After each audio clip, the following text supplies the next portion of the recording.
Shad here, with another recollection of events. Hopefully you still recognize my voice. The heroes and I have continued forward toward the signature glowing green energy of the so-called Ghost of Otari. Another room in which the energy formed words. It claimed that the Rose God never knew of these vaults below Gauntlight. And if this is true, none knew Otari lived on below. Another room gave a horrifying sense of being watched. It seemed to pierce the mind as an eye grew out from within a wall. The heroes established this as a hunt and sent me in to fool the presence. Fear swelled within me, but my years of deceptive living came through. Further on, we met a strange creature, a Morlock that had succumbed to ghoul fever. Augrael is his name, and while his memories are blurred from his transformation, his mind seems sharp and earnest, and his poetic skills are next to none that I've ever heard. Accompanying us, we follow the trail of this green ghost into a grand library. Many ghouls await, led by a cultist, sorting through the many books, and attack with little warning.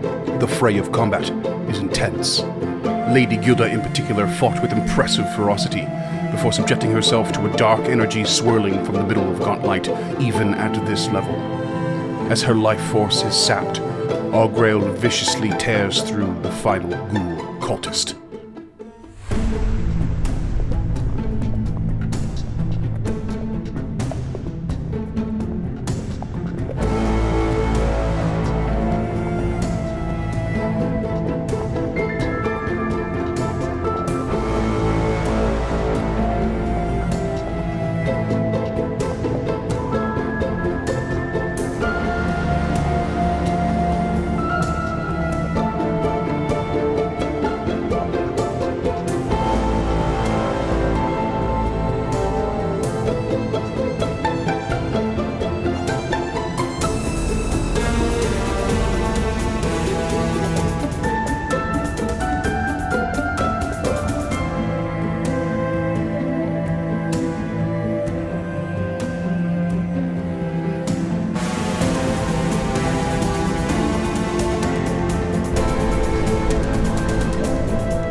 Oh, hey there, boys. Hey. How are you doing this week? Hello. Interesting for me. Yeah. Tell us why. I feel like I do want to plug this in right at the beginning here. I don't think it's going to be too big a deal, but I have some sort of weird thing in my left inner ear that has caused me to not be able to hear out of it for the last 3 or 4 days. Like a tick? I hope not, because that would be not cool. It's like a blockage of some kind. It's like I feel like I have an earplug shoved way in and it's just stuck there, and I can't get to it. It's just like this weird pressure, but it's kind of loosening up a little bit right now, just as we hit record. So I feel like it's gonna be okay. I'm worried it's gonna affect my character voices or some such. And I'm also saying it now, so I don't have to say it again. We're doing 2 episodes back to back, so maybe the next episode I sound like an idiot too. Who knows? You always sound like an idiot. Yeah, par for the course, Barn. He's so mean. I mean, I pride myself in my idiocy, so there's that. It's just an art form for you. Well, other than that, I'm good. How are you? I'm good. Jess and I have been talking a lot lately about moving and, finding a new place. And one of the conversations that's come up a couple of times is leaving Vancouver and moving to a different location. Mm-hmm. But every time I think about it, there are a couple of things Vancouver has to offer that I really, really love, and a couple of features that really do it for me that I don't really think I'm ready to give up just yet. Uber Eats, that kind of stuff. So I was wondering if there's anything about Vancouver that you love, Freeman, or North Van, or wherever the fuck Duncan lives, that like draws you and keeps you there. Yeah.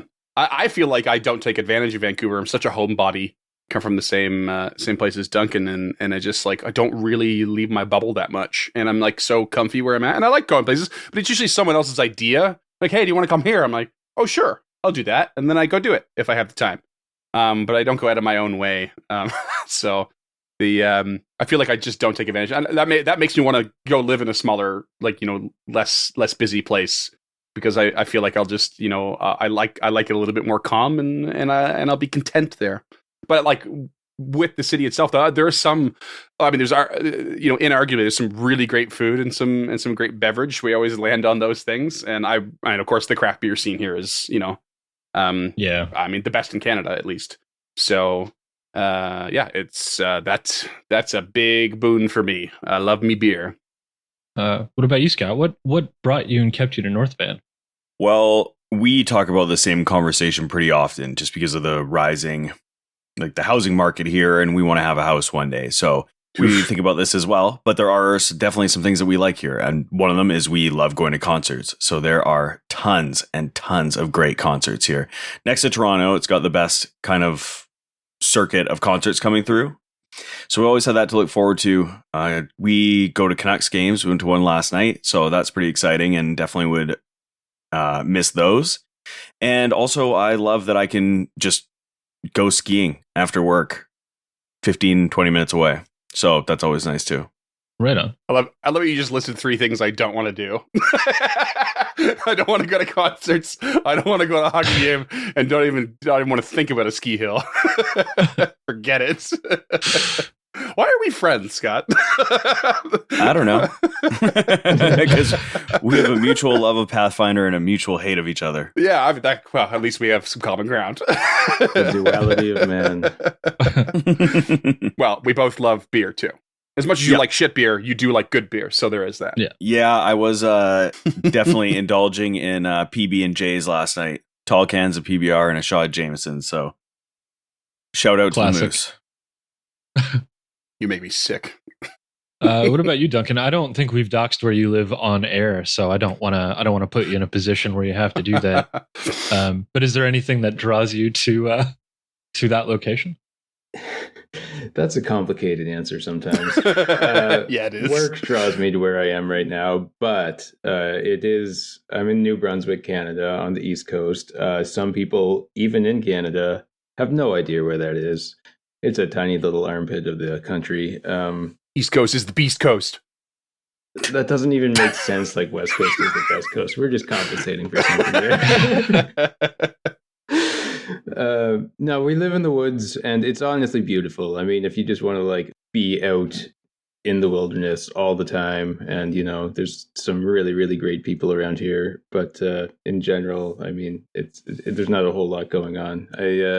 But I've also done the city thing. I lived in Montreal for a few years, and that was great. I loved the concerts. I loved the food scene. I loved the beer scene. But eventually the noise just gets to you, and coming out to some place of complete silence. And there's a lot of zen to this place that I really, really dig. That's awesome, man. Yeah.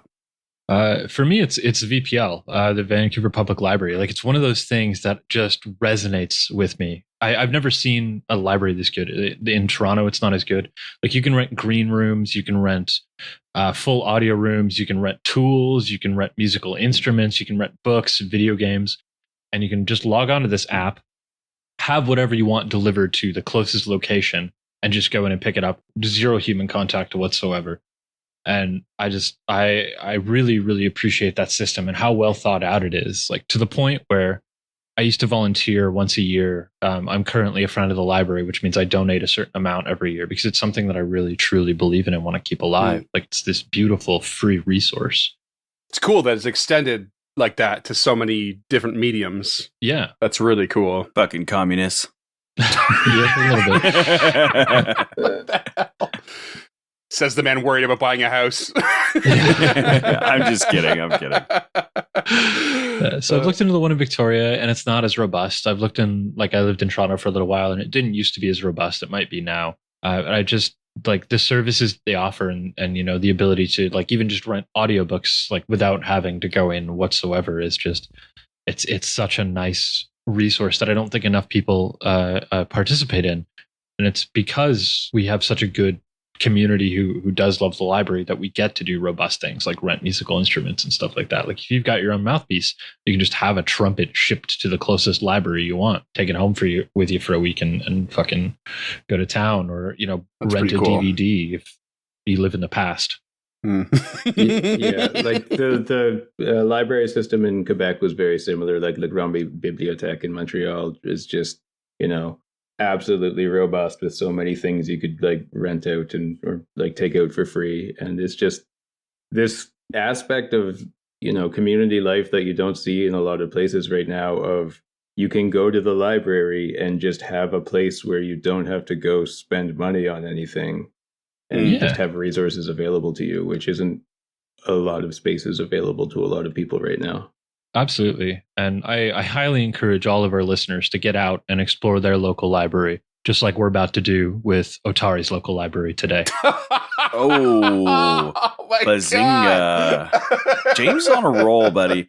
And He's also, got I do the want to toss in segues. real quick before we move on that the downtown Vancouver library is just a gorgeous piece of architecture as well. I can't believe you segued that. Here I'm GMing it. I'm ready to talk about this library you're in, and I still didn't see it coming. I thought I saw you nodding at me like I know where this is going. No, I was just like, yeah, good, yeah. Let's promote library stuff. Yeah, I was afraid that one was going to be a little too on the nose, but I'm glad it worked for you. Went right over my head. Considering how trash all of our other ones have been, I was just gonna on say the that. nose doesn't. I'm just so used to bad ones that I don't expect a good one. Yeah. I just need 20 minutes to think about it, and I'll get there. Oh man. Well, let's get to it then. Oh, that got me. I've got a couple things that need to be quickly covered first. We won't dwell too quickly, or too much. First of all, you've sort of completed this combat, but it's kind of a crazy situation. The last thing that's happened here is that Gilda has shoved this cultist out of this beam of necromantic energy, and in hopes to prevent it from continuing to heal itself. And then Augrael, your newest ghoul Morlock companion, has basically torn into its body and is starting ripping flesh and blood everywhere, and it's getting real gruesome. And Gilda stepped into the beam of energy and it took a whole bunch of damage, presumably screaming with pain. Yeah, you really like making new characters, don't you? No, but it was the right move at the time, and I stand by that. So we've got I've finished initiative, but we still have to cover physics, mental persistent damage. He is still under the effects of phantom pain. So I just want to run through it real quick so that we're legit. Physic, you are suffering from this for up to a minute or until you remove your second condition. So removing your second condition, as we know, it takes a retching to give you another fortitude save, and that's 1 per action. So roll me a fortitude save, please. Fine. That was a 23 hit ya. You're good. Ooh. That's done. Done Just over there and hurling. dusted. No more seconds, no more persistent damage. Okay, I just wanted to get that out of the way to see if you would take actually any more, but you're good. The other thing I want to cover quickly is that we now know that Shad has contracted ghoul fever. You guys did learn about that earlier. I just want to remind you of that, essentially. And I believe he contracted it on a critical failure, which puts him at stage 2. And another small thing is I don't think it really came into use too much because you guys were nailing a lot of your saves, but your bonus from Rin's Read the Stars officially ends now. You had a +1 against all saving throws. And lastly, Gilda, you did not have to enter that beam. I did a double check, and the wording is a quick skim. I could see why the mistake would be made.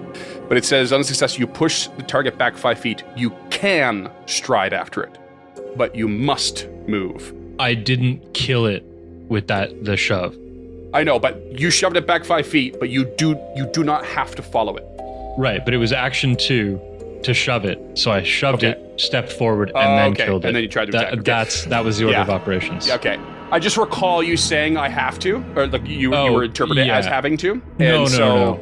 I meant I have to because I wanted to end it that round. Yeah, and you went for the bravery approach. So I mean, still a badass moment. I just want to make sure we were clear on how it's worded. Yeah. And that obviously earns you a hero point. Oh, thank you. Holy Hey. shit. I'm probably going to need it right here. You knew what was going to happen and you went for it. So, yeah, that's some badassery right there. Yeah, Augrael is currently ripping this body to shreds and consuming it. Gilda has just let a big old scream, and I keep saying that. I'm presuming she did. And what do you guys want to do? So we're out of combat order? Now we're out of combat. I would like to step out of the necromantic spiral. Probably a good go. Yeah. You do so. Wonderful. Tulok looks down the hall and is just flabbergasted by what's going on down there. Like, this is a horrible scene. But I think he just comes running south down the hall and is going to stop by Shad. Shad, you look terrible. What's going on? How do you feel? Are you sick? I've got a sudden fever. It's really washed over me, but I'm stable. I'm fine. I still have my wits about me. Just, I felt my life force sort of diminished there for a bit, and Physic here, he gave me a quick heal before the battle was done. So I'm feeling okay, just a bit warm under the skin. All right, that's good to hear. And then he continues on down the hall south to Lady Gilda. Lady Gilda, are you all right? Do you need healing? Are you hurt? She's like doubled over, like hands on her knees, and you see this empty lesser healing potion flask in her hand, like she just slammed this thing like you did with J-Mouse last night. Oh boy. I'm definitely still a little weak, but I think it's sorted for now. I think I can wait for Physic. That way we don't consume too many more of our resources. How did you feel being in that? Deathly ill. Like my energy was just being stripped right out of my bones. Not like blood loss or a burn. I don't recommend it if that's what you're asking. I have no intention to step anywhere near that. I simply am concerned for you. I think Augrael's the one we got to be worried about at the moment. And then after that, Physic, if you want to take out them tools and do a little bit of work, I wouldn't be upset. Augrael just like head pops up. Delicious. Well, he looks okay.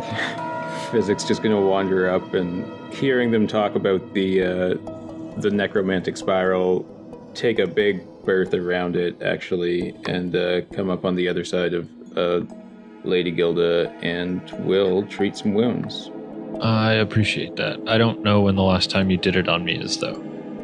Oh yeah. Anyway, let's search the room, search the corpses, search the shelves, and then we can treat wounds. Yeah, You've Tulok. got quite the room you've stepped into. Now that the battle is over, just a quick reminder, you're in this long sort of hallway that has hundreds of shelves with thousands of books. The southern end of this hallway is where you're at in this circular room with divans and chairs and tables with books strewn about them, like a reading area. And the hallway to the north, this library to the north, turns to the east as well. Along the western wall, other than the door you came through, there are 3 doors to look at. On the eastern side, there is a hallway that leads to 3 more doors, and a very narrow one. The far north, there's a single door. Around the corner where it turns to the east, there are 2 more doors. You haven't actually looked at it yet, but you'll see it. And then to the south of the circular room, there's a door. And that's not to mention the 1 door you passed up before you came in here, back where you fought the Miststalker. You have so many directions in front of you. And this library is, in fact, a brand new research venue for you. This will lift some of the caps, or extend some of the caps on the research topics, should you be able to, make this place safe. Tulok turns to Shad and says, if you're feeling up to it, please start searching the room for any hidden doors or passages or anything else you can see. Will do, sir. Thank you. When he contracted ghoul fever, was he like bit or something like that, or? Yeah, he would have been attacked by one of their jaw attacks. He would have been bit specifically, yeah. And would we have knowledge of how that is transferred? I don't know if Augrail told us how it's transferred. So Yeah, I don't think he knows much about it, but I think someone had rolled a check to figure out what had transformed this Morlock into what he is now, and you realized it was ghoul fever. Though I don't recall actually how much information you got. oh no, we did get spread via ghoul bites. Okay. And you know that once you're transformed into a ghoul, you can't be resurrected again. Like you can't, like it is a permanent transformation essentially. So what would we do? It's a disease, right? It is a disease, yes. Okay. Would we think it's affected by treat disease? Yeah, it would be. So basically, it's an affliction by the rules, and it has stages and what's the word? Increments, I guess, of like when, how long each stage lasts. As Shad walks away, Tulok turns to Physic and Lady Gilda. So, do we think he has ghoul fever? He seems to be sick. We definitely can't rule it out. Physics are our medical expert. I think maybe if he went and gave him a quick examination without him realizing it, maybe with his permission, we'd be able to figure it out quite quickly. Interval was the word I was looking for. Wow. So, Pomme fondant. Got it. yeah, exactly. Yeah. In this case, since you seem to know a lot about it, you'd know that each interval is going to be about a day. So at the beginning of each day, or what have you, or 24 hours after contraction, he has to roll another saving throw. So treat disease will give a bonus towards that saving throw, essentially. Okay. And we've gone through this before as well with the flypox, in which Right. a vaccine was produced by Physic that saved Tulok from that. Yeah, and treat disease takes 8 hours. It looks like. Yeah, So- it's a downtime when you're resting kind of thing. Don't really want to use my last reagent on Chad. I'm not gonna lie. Well, depending on how you work your timeline, like you can always wait till you rest and do your preparations, and then at the end of your rest is when he would make his saving throw, and then you could have produced a vaccine then if you wanted. But you did mention that we haven't necessarily made this area safe yet. I mean, you've only just stepped in and Kiltu was here. Again, so many doors. Yeah. I think they want to search this room, including the bodies, first. Yeah. And Gilda's going to keep an eye on Augrail. Because I don't think she's ever seen anything like him go batshit like that. So if he doesn't calm down eventually or start to go off, I mean, he did tell you he wants to eat them. You probably didn't expect him to go so voraciously. that's what it was. So like she's just kind of letting him go, and I'm not 100% sure why, but it's not against any of her tenants. She's just kind of grossed out by it. Yeah, and also don't throw too many stones here, Lady Gilda, considering you walked into the room and just started one-punching people to death. Well, to knocked out. But, like, you came in here and just destroyed this place. So. You really did. Oh, yeah. Like Shad, as he searches the room, as you asked him, he just goes over and, stabs any of the corpses that are nearby as he goes to make sure they're dead. And, just following the lead from Tulok, but being really subtle about it. And as he searches around the room, he comes to the western divan, and you hear that, you all turn your heads, he's just pulling the divan out from the wall, and he just walks up to the wall, puts his hand on it, and just gives it a shove, and opens a secret door. I think Shad's our MVP. Shad's the best character. Found something here, friends. Seems to be some sort of room. Looks like a teleportation circle again, potentially.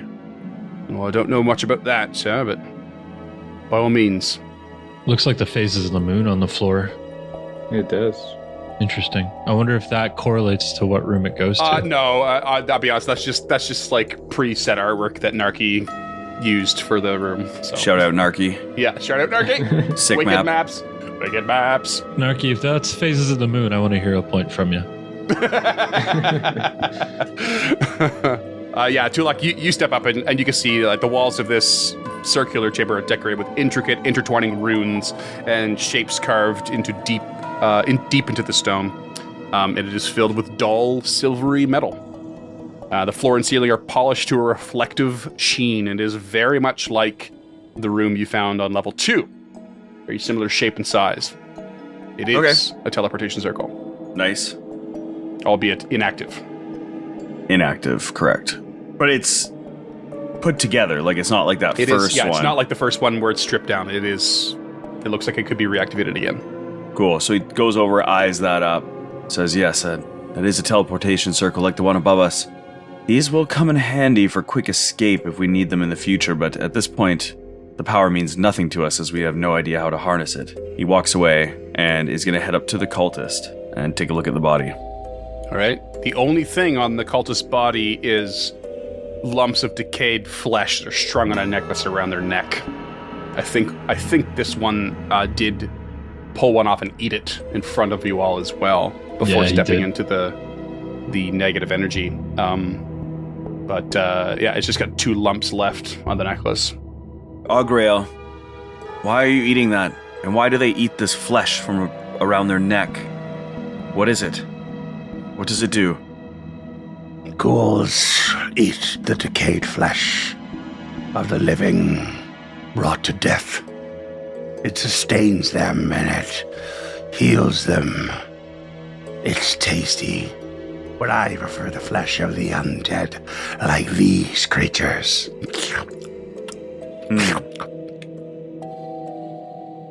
Are there more? Are there more you need to kill? My memories are still foggy, but yes, there was more than this. I'm sure of it. As am I. Seemed a small cohort, and there could be many, many more. You must keep your strength. Continue. And he walks away. And Augrel's like totally healed up at this point. Oh yeah, I'm just trying to stay on his good Yeah. side. Gilda's going to spend 10 minutes refocusing and then hope an hour's gone by and have Physic try a treat wounds on her. Oh, you know what? Actually, she will lay on hands herself, which will bring her back up to max and then spend the next 10 minutes refocusing. Augrel can only recover HP from a single corpse one time, so I'm going to delete these corpses as he does so. But what you want to do with them, if you want to pile them somewhere, what have you, that's up to you. Do we find anything else in this circular lounge? You do not. Tulok is just gonna inspect, moving northwards, start to inspect the bookcases and just see if there is anything, again, trapdoors or books that jump out to him. Why don't you roll me society check? You have spirit lore, that's it, right? Yes, and I actually have fortune telling lore, but I don't think that will work. No. Yeah, just roll me a society check real quick. Ooh, perfect. Great bone on this one. Oh, it's a natural 17 for a 17. Oh, nice. As you're looking through for anything obvious, the thing that stands out to you, because you are reasonably studious yourself, having been to the Dawnflower Library and Odd Stories, more than a few times. Big brain. You notice that the organization of this library is very different. And you are going to need to spend a lot of time familiarizing yourself with it if you actually want to use this as a research resource. Oh god, are they all like arranged in like a rainbow of colors like I see on TikTok? I don't know. I don't use TikTok. That's how I would organize my books if I had many. Yeah, but basically, it's gonna take 8 hours of familiarization of this library in order for you to be able to use it appropriately. However, it will supply a +1 item bonus when you're done to your research checks. Oh. Tulok continues southbound to kind of within earshot of Lady Gilda, and Physic and Shad. And he's trying not to yell because they don't know what's behind all these doors. But he says, okay, I don't know what to look for in this room. Perhaps we should spend some time later when we've cleared this whole area out to organize and see if we can find the books off that list or potentially anything else that will help us in our research of Belcora and what happened here and what is happening here. But in the meantime, we should carry on to make sure we are safe. We do have that area that we skipped before, but I must admit I am feeling weak as far as my power is concerned. I will continue on if we can, and then when we can't continue further, we should head back upstairs, I believe. And Physic will take a look at the bookshelves and back at Tulak, like, Okay, I'll take a look at the books on the bottom shelf as we go, but I'm pretty out of supplies myself. I could probably use a rest sooner than later. Yes. I mean, we could easily take a rest now. What time is it? It is 7 p.m., 1900 hours. Do you think we should at least check out the room in the south there? See if there's anything that can harm us that way, and then we can, I suppose, make camp round the necromantic spiral? Well, I was thinking that if we make camp, we should potentially head back up to our safe area. If I may, sirs, it might do to even return to town if we have a clear way. It'd be more comfortable. And I'd be a little more comfortable, to be honest, in my recovery from this fever. But, I mean, I defer to you, of course. Guild is like itching to open this door. I want to point out, too, Gilda, because you were exploring a little bit there, you noticed a sign in front of that eastern door you're in front of, but it's in a script you can't read. Okay. Can I read it? You cannot. how about me? Nope. Well, worth a shot. What about Shad? Cannot. Grail, can you read this sign up here? It seems to be in a script that is unfamiliar to us. I'm wondering if it's Undercommon or Draconic or something. It's Undercommon. It says workroom. What could a workroom be used for in a library? I see another one up here. This one says repair storage. I wonder if there are others. He starts to venture around. Tulak is walking with him as he is reading these signs. This one says fire supplies. And he very cautiously walks down the eastern hallway to another couple doors. No sign there. This one says Scrivener's Workshop. He makes a point to not say that in front of the door, though. I wonder if that means fire starting supplies or fire stopping supplies. Given it's a library. Starting. Definitely starting. Definitely starting, yeah. Tulak moves north to see if any of these other doors have signs. Yeah, the one to the northwest has no sign. The one straight north has no sign. The one that loops around to the east has a sign, and so does the other one that sort of point that is more southerly on that eastern curve. What do these say, Grail? The southerly one it's a washroom. And the other one, it says restricted. Interesting. Perhaps we should open up some of these smaller rooms just to see what's behind them. We can push a little further before we have to rest, I believe. As you say, sirs. So let's go to the workshop one and do our normal door performance. The workroom. Yeah, okay. This one here. Yes. Okay. Detect magic in front of it? Yes. Magic, you detect. So that's 30 feet. Okay. Mm-hmm. Yeah. I do detect magic and perception check. You hear nothing. Any smells? No. This whole place is extremely musty and dusty, that's for sure. So, probably hard to detect anything, especially through a door. Tulok avoids notice and slinks away. Shad avoids notice and moves towards the door and will check for traps. Oh, is Scott controlling Shad today? Yeah. Okay, cool. Meant to ask that earlier. Checks for traps, finds none. Then he steps back and leaves room for Lady Gilda. Taking the defend action. Are the doors as fragile in here as they were in other levels? No, or are they're they more much sturdier, much less decayed. Okay. She will raise her shield and open the door then. Physic, you ready? Yeah, Fezgic's gonna have his crossbow loaded. And Shad's like, "Oh, sorry, idiot. I noticed it. To tell you, it's locked." She hangs her head and sighs and steps out of the way. And Shad steps back forward and will attempt to pick the lock. Okay.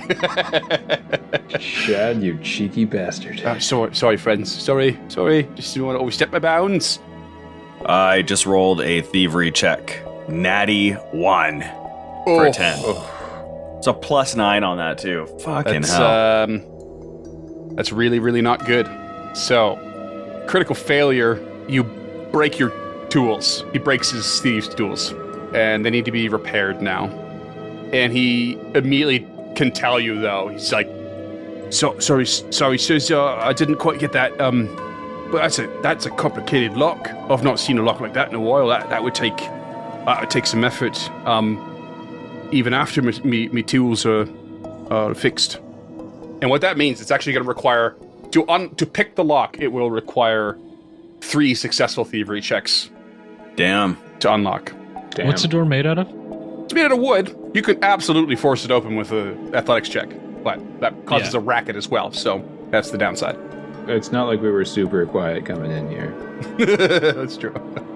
Well, if you gentlemen give me the go-ahead, I can always try my tool, and she hefts her heater. And what a big tool it is, Lady Yoda. Tulok nods. Okay.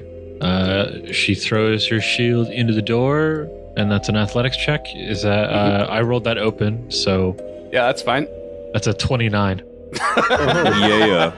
Well, DC was 20, so you bang that thing the fuck open. You smash the door open in a big clatter, and you immediately spot a small room that has work tables that line the walls. There's a single stool near one of the tables, and each table is outfitted with a variety of book binds, repair pages, prepared parchment, respectively, and a skeleton wearing a light blue librarian's robe lies in a heap beside the stool. Ugh. And straight in front of your eyes is this apparition, this ghostly woman. Imagine dying at work. This ghostly woman who is like seemed to be facing one of the work tables and turns around and looks at you and says, "What is this intrusion? Who are you? Who do you think you are?" Tulok would like to roll a spirit lore on this. Ooh. It's like the woman who cries in Harry Potter. Yeah, I was just thinking that. So she got like spectacles on. She's holding like a ghostly bottle of like glue. I was thinking opening of the first Ghostbusters movie where this could get real ugly real quick. So it's a 19 on my spirit lore. Tulok just wants to see if he knows anything about an apparition like this. This is absolutely a ghost. You did a spirit lore previously to determine, the validity, I think it was, of Otari, or that energy that claimed to be Otari that left the trail.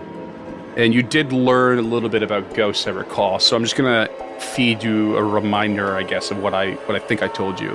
And ghosts are basically things that are usually sight-bound, so they can't leave an area, or they can only go so far from a particular area. And there's usually something that needs doing for them to permanently disperse and be laid to rest. Tulok steps around the corner and into the room and says, "Hello. Who are you?" If my name is Jarrell Caldrian, but if you are stepping into my office without knowing my name, then you have come into the wrong room. You should know better. Where are you supposed to be? My apologies, Jarrell, for for intruding upon your space. We are friends. We are here to investigate the Gauntlet Tower. We are also looking for our friend. His name is Otari. He may be a spirit like you. Have you seen him? The vaults are not something to simply explore. You are not supposed to be here unless you are helping with the library. There is lots to do. I have a good mind to call the guard. Ah, well, we do intend to help with the library. It seems it has gone into disrepair over the years. Have you been out there lately? What on earth are you talking about? I have work to do. In here. Important work. If you are some sort of scribe or some sort of librarian organizer, then go back out and find the room that's appropriate for you. But I do not have the patience for this. What are you researching? Look around you, fool. I'm not researching, I'm repairing. Now get out before I lose my temper. Fuck, I really wish we were next level. My archetype gives me some pretty sick stuff in dealing with ghosts, so... Okay, well, we will be in the next room over if you need a hand with anything. By the way, we are looking for our friend. What goes south through that door there? And he steps out of the room, but is talking to her through the door. I'm not here to answer your questions or find your friend. You step foot in here again without being helpful, then I shall see to your demise. Then what do you need help with? Forget it. She turns around and she's starts pantomiming, repairing the books around her. Also, sorry, I misspoke earlier. This is totally random, and I misspoke earlier. I was going off of the actual map image. That skeleton is not sitting on the stool. It's on the floor. Ah. Spread out. Yeah, that's my fault. I was just picturing her working until she died at her desk, and I'm like, that is so sad. Yeah, imagine, yeah. Well, depends on whether or not you love what you do. Yeah, no, she just did the natural dying walking to her desk. The real dream. Tulok closes the door behind himself and turns to the group and shrugs. Well, that went about as well as could be expected, I think. At least we know what's in there now. And it's not a threat. Yeah, that's right. I think she might be tied to that room, and thus why she has not left. Well, maybe she can help us out later, but we should keep looking. Tulok moves north, checks for magic. I love this. They do the whole thing. Everything that we just did to that door, we do to this door. How about that? Okay, you do the whole thing. No traps, no sounds. Okay. Is it Not locked? Okay. No. Moving on. Repair storage. You crack the door. Shelves in the walls contain iron sorting racks, jars, and all manner of bookbinding tools. And as you search the room, you find a couple of scrolls. Tulok hurriedly rushes in there to look at these scrolls. You just pushes Guild into one of these shelves. Pretty much, yeah. Just shoves her aside. God, I love me a scroll. Yeah. So there's 2 unusual scrolls, and he would like to roll on them to try to determine what they are. Okay. One has writing on it, and the other one has writing on it. Which one do you want to do? I'll take the writing on it one, please. Go ahead and roll me a magic check. 23. It is a scroll of hypercognition. Yeah. It's a level 3 spell, is of the divination school, and you rapidly catalog and collate information relevant to your current situation. You can instantly use up to 6 recall knowledge actions as part of casting this spell. For these actions, you can't use any special abilities, reactions, or free actions to trigger when you recall knowledge. That's so fucking dope. I really hope that's on your spell list, Tulok. It is beast. You're in a library. So do you have to, it has to be on your spell list to use it on a scroll? Spell from a scroll? I'll look into it while you research the next. Sure. Roll me another check there, Tulok. Coming up right now. Right meow. Natural 20 for a 29, baby. Scroll of Mending. Ooh. Can we mend Shad? Give Mend his tools. But you could also try your own crafting check on that too. Yeah, I've got another set of tools too, so it's not a big Oh, do you? deal. Okay. Yeah. The spell must appear on your list. It must appear on your list. yeah. Oh, no. Okay, I don't think I get either of those. Hypercognition is the occult tradition. Oh yeah, there we go. Arcane, divine, occult, or primal. Oh wait, I understand what I'm reading.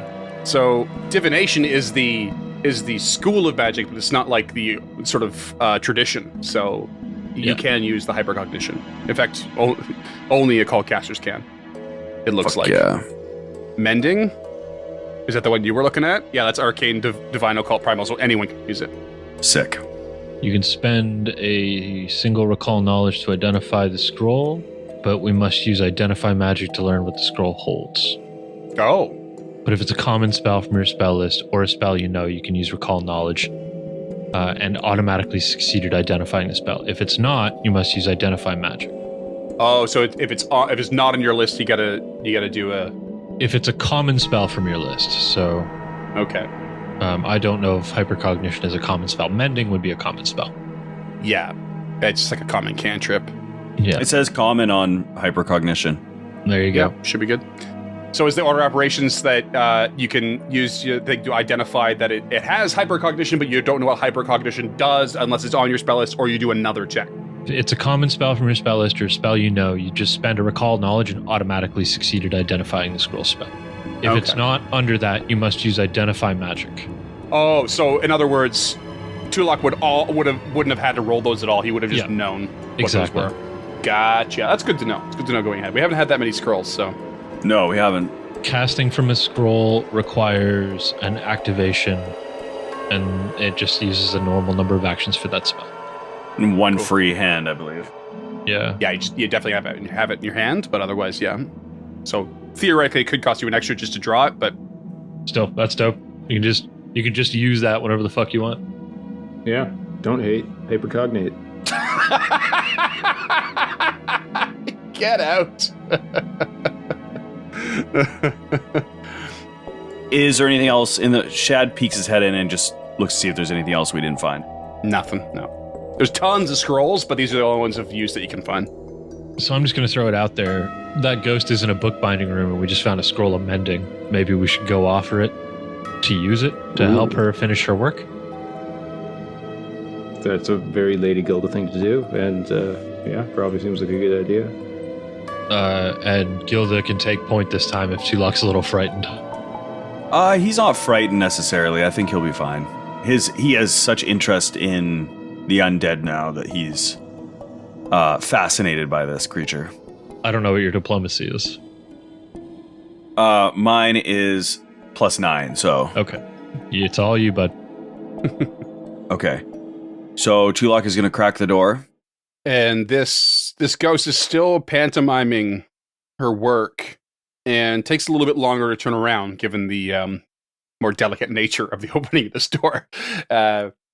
And she turns, sees you and says, "This better be good." Jor-El, I have had a past working with books before. Perhaps I can help you complete this task so you can be finished work for the day. So you found a place to go and someone to speak to, and they've sent you back, have they? All right. Yes. Show us what you can do. So what does it look like? Are there books on the desk that she would be Yeah. trying to fix? They're all like really quite decayed too, and she's not really interacting with any of them, which means the work can never really be done. She can't get it done, and they are. There's a limit to how much you can get these books prepared for sure, but you can give your best effort. All right. Yeah, fuck it. Let's just give it a shot. So Tulak is going to cast Mending, one of the 2 scrolls that he just picked up. Okay. And basically, I can repair a target item. You restore 5 hit points per spell level to the target, potentially removing the broken condition. If this repairs it past this item broken threshold, you can't replace lost items or repair an object that's been completely destroyed. Okay. So, I mean, I don't know necessarily if the mechanics of this is going to work out 1 for 1, but he'd like to cast that and then maybe roll a check on if he can actually try to help with the books at all. Yeah, so I mean, like, you probably zero in on the book that looks the least damaged and cast this spell to get the greatest effect. And her eyebrows go up with, a look of impression. She's impressed. Words and such. And she says, well, if that's a sort of skill you bring to the table, as it were, then perhaps you are not a complete loss after all. Although you'll have to mind your manners, I will take you on for the time being and instruct you through this process, if you will. And without even waiting for you to respond, this is not a request. She starts directing you. Grab that book there. Use that glue. Bind it this way. Put it in that vise. Clamp the glue down. And she guides you through every single motion.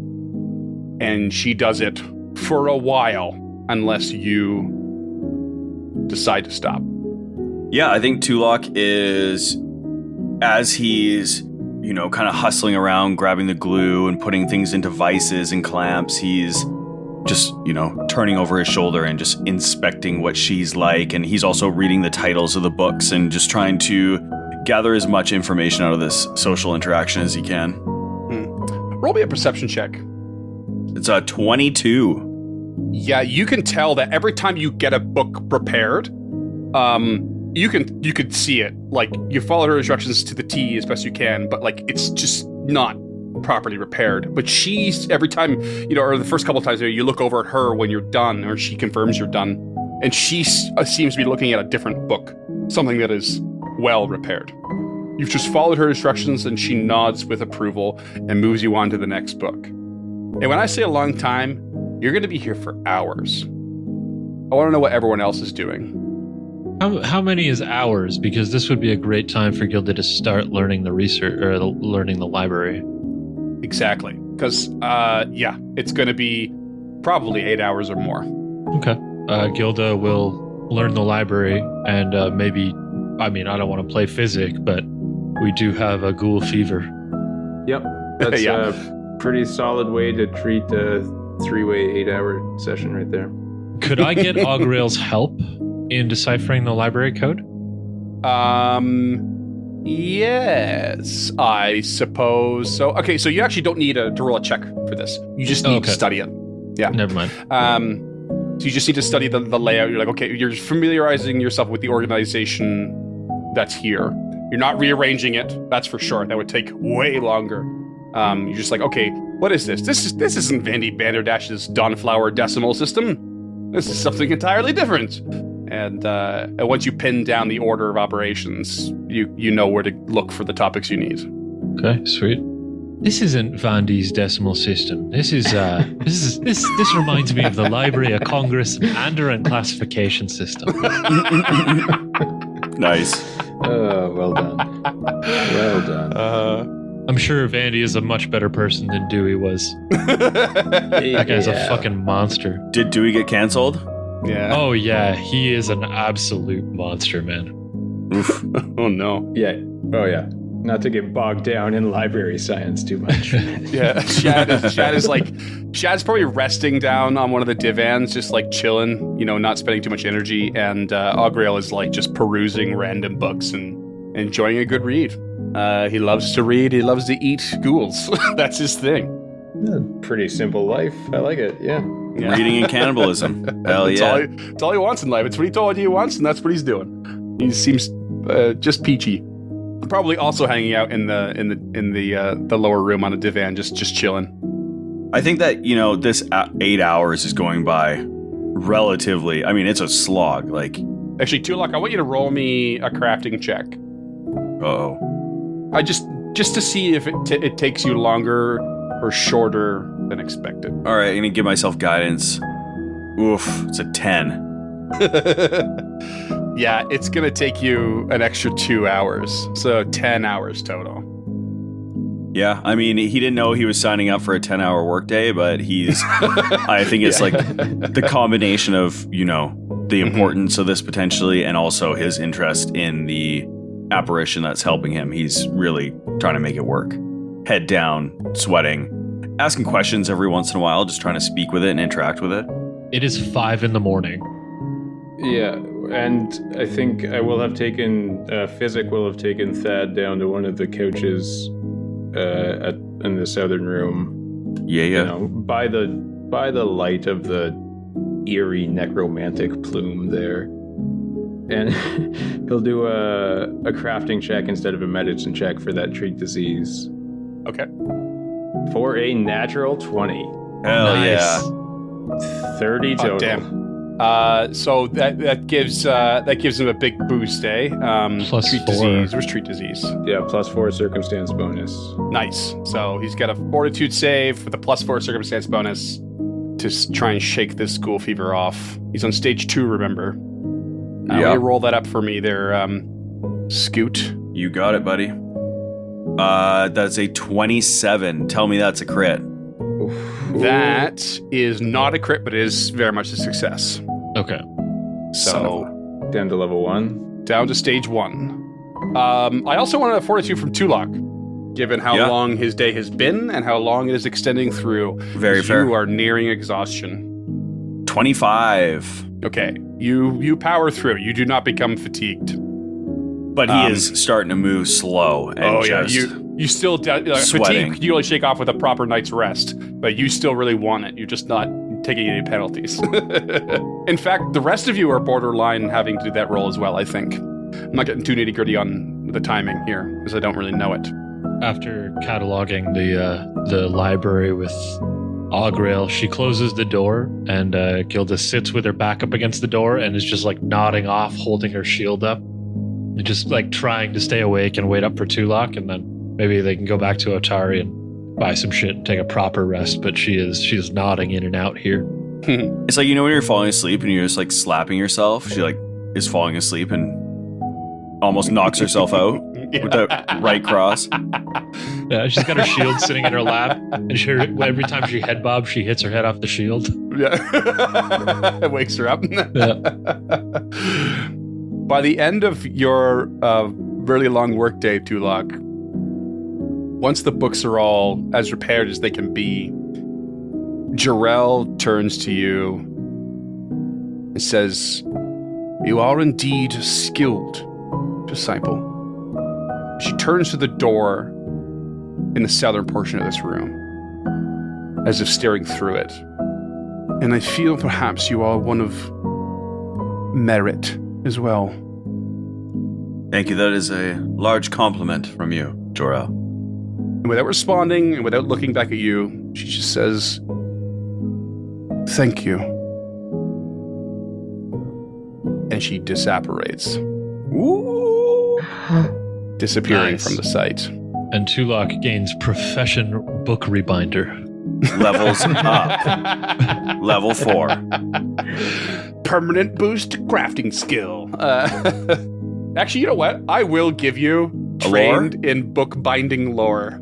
Hell yeah. Why I'll take not? it. I feel I'm also like you going to give earned it. another hero point to James for using that the idea of that mending spell in the books to sort of overcome the situation. I did not even anticipate that at all. I forgot that's Crowley in there. It's such a clever use. So another hero point.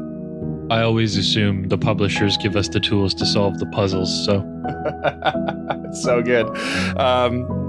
You're now in this room, and now you have the opportunity to actually like sort of search this room out yourself, if you wish, and of course the room to the south. Okay, so he will search this room first. turns out there's a skeleton in there. Yeah, on the body itself, you probably noticed it a couple of times. Yeah, he probably kicked a rib off of it or two while he's hustling around. stepping over gently and whatnot. But there is an unusual eyepiece attached to the skull, and there's also a key around the neck. And on the desk is a gold paperweight as well. It's worth 10 gold. Who the fuck is gonna buy that? With the gold paperweight? How have you ever had papers blowing around? It's awful. Maybe the mayor wants it. Yeah, okay. I mean, maybe someone who wants 10 gold worth of gold. Yeah, I that guess too. it's literally just a fucking gold bar. Like, Yeah, pretty Yeah. much. It's a chunk of gold. Yeah. All right, so Tulok is just gonna chuck the gold paperweight into the bag of holding and takes the key and would like to roll on that eyepiece. This is going to be a magic check, please. 23. This is a crafter's eyepiece. Rugged metal eyepiece etched with square patterns is designed to be worn over a single eye. Twisting the lens reveals a faint three-dimensional outline of an item you plan to build or repair, with helpful labels on the component parts. While worn, this eyepiece gives you a +1 item bonus to crafting checks. When you repair an item, increase the hit points restored by 15 per proficiency rank instead of 10. All right, so Tulok looks around and makes sure no one's around and puts it in his pocket. No, I'm kidding. He takes it and hands it directly to Augrail. Yeah, put this on. That looks delicious. No, he takes it and calls Physic. Come here. And Physic will wander right up. I found this magic item. Might help you with your crafting. And he hands it to him. He'll just like put it right up to his eye, like, oh. Yeah, this will come in handy. And then like pocket it. And then Tulok would like to look at the book that she kept eyeing up. Sorry, you look at the what? The book that Jor-El kept looking at. I mean, she was sort of taking them all in here and there, but she was like fruitlessly working on a single book over and over and over. But there's nothing special about it. In fact, you can't even make out what's on the pages anymore. Oh, It's okay. I so thought decayed. maybe there was one that she was kind of... No. Okay. I thought it was going to be Action Comics #1. There's a deep cut for That's you. worth at least 1,000 gold. Tulok will listen at the door to the south Silence. and will check to see if there's... everyone else is kind of like tired and shit. Physics there, so he's just kind of taking this on himself. We'll check for traps. Ooh, it's an 11. Yep, you don't notice anything. And we'll open the door. Crack the door to a small bedroom, cramped, and the bed wedged awkwardly into the center of the room. The walls are lined with sagging bookshelves and tons of books. One thing stands out more than anything is on the western bookshelf, there is a sort of pattern, if you will, of fabric, and there's a folded up letter sitting next to it. All right, Tulok will inspect the fabric and will read the letter. It's too bad we don't have Samal here for this.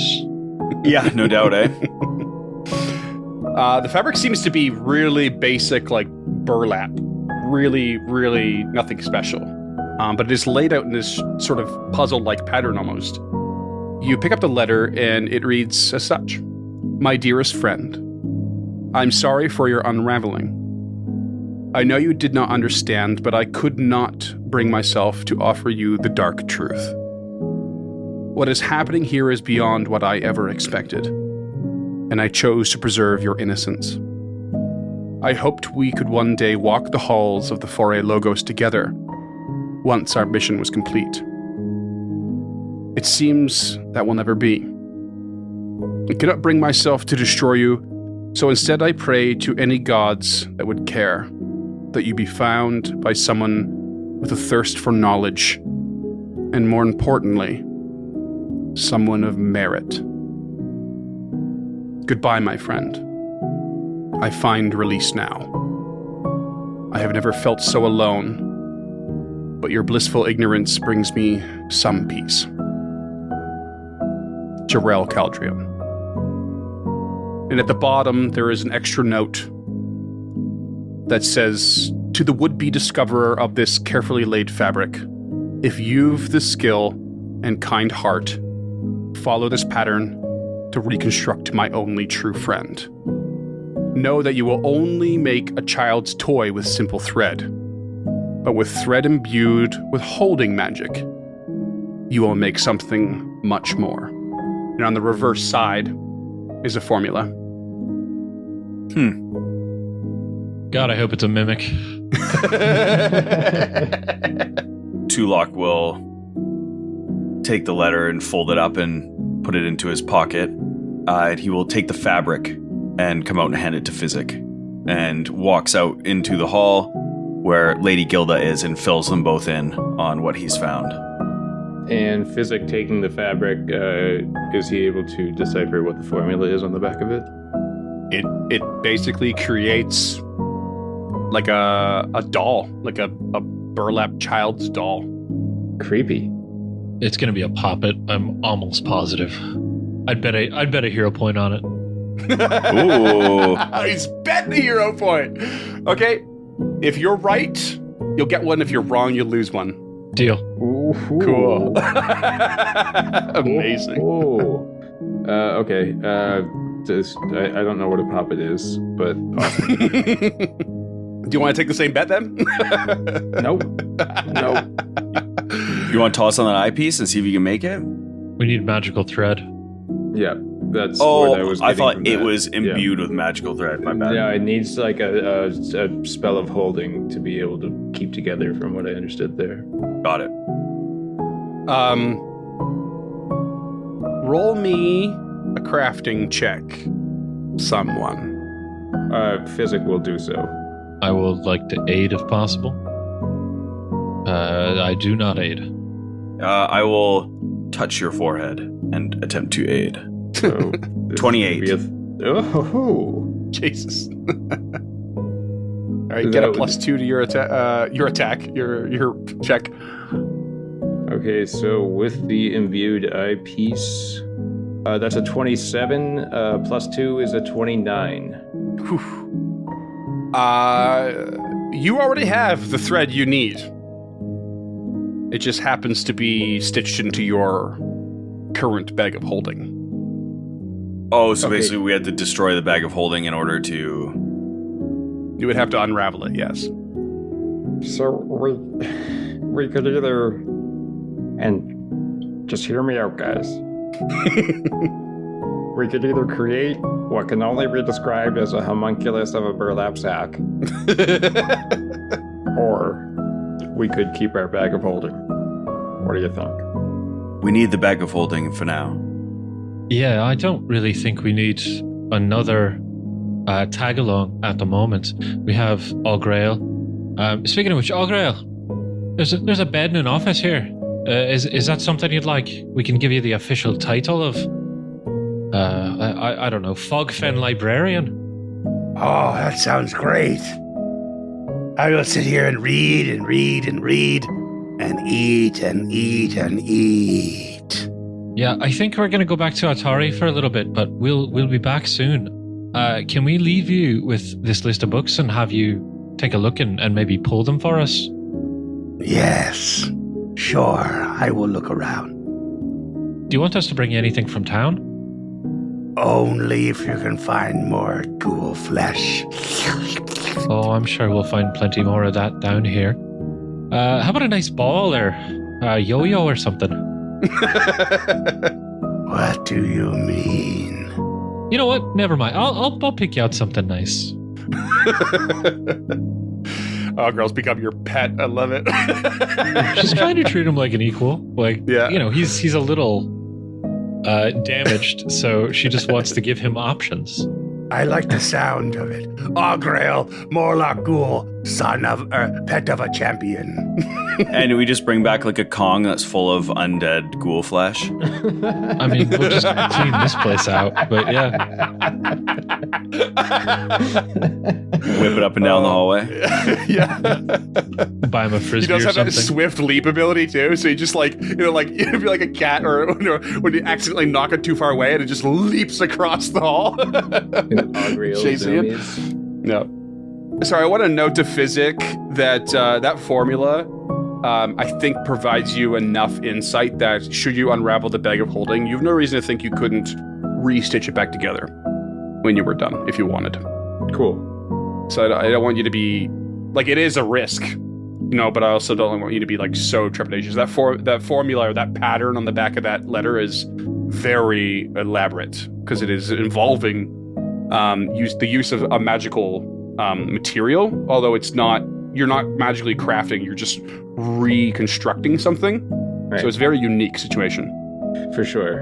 And yeah, that's good to know because Yep. it would be much better to use not in the middle of a dungeon, I would imagine. Yeah.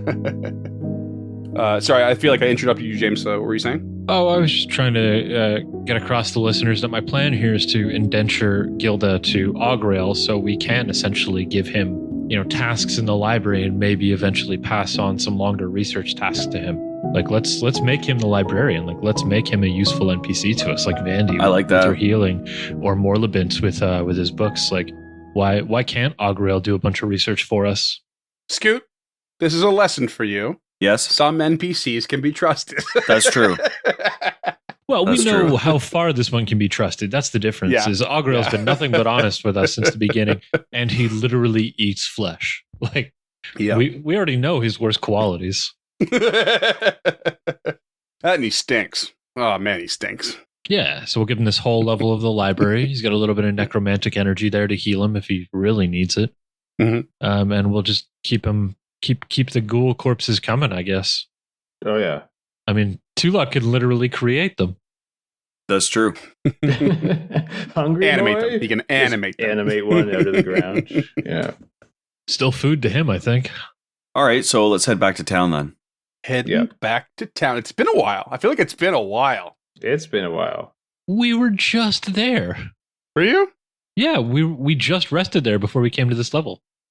I know. I'm pretty sure the last time you rested was in the secret room in level 2. No, and then we went back to town and we bought a Did bunch you? of healing potions and shit. Yeah, we Yeah. went back to town, but we also spent, enough perilous time on this level. That's not like we didn't earn this trip back. It's Oh true. no, I'm not saying that. I'm just saying we were just in town. It was quick. Like, we just bought healing potions, we picked up shad, and that was it. But I was thinking the other day that I've lost complete idea of how long we've been on this quest for. I was pretty good for, up to maybe about episode 15 or something. And then now I have no idea where we're Yeah, at at. one point I asked you guys how many days you thought it was, and you were all pretty much bang on. Should we do it right now? Should we take? Yeah, a what round do you of think guesses? I'm gonna guess day 20. I'll say day 11. I would say 6 or 7. You are on day. So when you arrive back at Otari, it's going to take you. I'm just guesstimating about 2 hours from where you're at. You know the path, but you're tired. You got to venture through the fog fen again. Yeah, but you arrive unmolested, and it's about 20 after 7 in the morning, and it is on day 8. Whew. 20 was way off. That was I as soon as I said it, I was like, that was. It's way the too equivalent high. of Monday, and you started the adventure the last Monday. Moon Day. Moon Day, yeah, thank you. Okay. Big week. big, Yeah. big week. Yeah, no shit. Big week. How many Big days week. since the first wave was it? What day was that on? That That was on day 3. on day 3, yeah. Really? Thank God for this calendar. Yeah, it's so nice. It's a useful. nice feature. Yeah. I think once in town, they would separate and go to sleep because Tulak is tired. It's French. that's French listeners. Oh, it's been a while. Bringing back the old classics.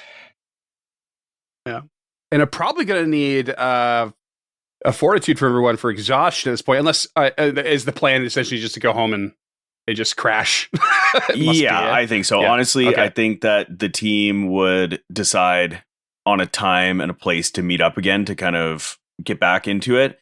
But in the meantime, Tulak just heads back to the caravan, just make sure all the windows are pulled tight and drapes are drawn, and he just passes out immediately. Yeah, and then unless anyone is opposed to otherwise, a long, hard day after a long, hard week, you all just take a well-deserved rest in your own beds. And that's what we're going to call it. Snoring, snoring, snoring. Not the most epic ending, but I'm excited for the next one.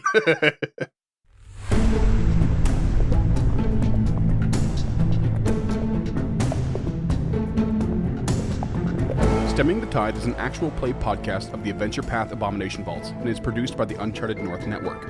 Stemming the Tide uses trademarks and/or copyrights owned by Paizo Inc., used under Paizo's community use policy. We are expressly prohibited from charging you to use or access this content. Stemming the Tide is not published, endorsed, or specifically approved by Paizo. For more information about Paizo Inc. and Paizo products, visit paizo.com. Music is composed by Will Savino and artwork by Greyhood. Stemming the Tide is recorded remotely using Foundry Virtual Tabletop. If you wish to connect with us or support this project and projects to come, we can be found at unchartednorth.ca, patreon.com/unchartednorth, and on all major social media platforms. Links to all credits can be found in the episode description and our website. Thanks for tuning in.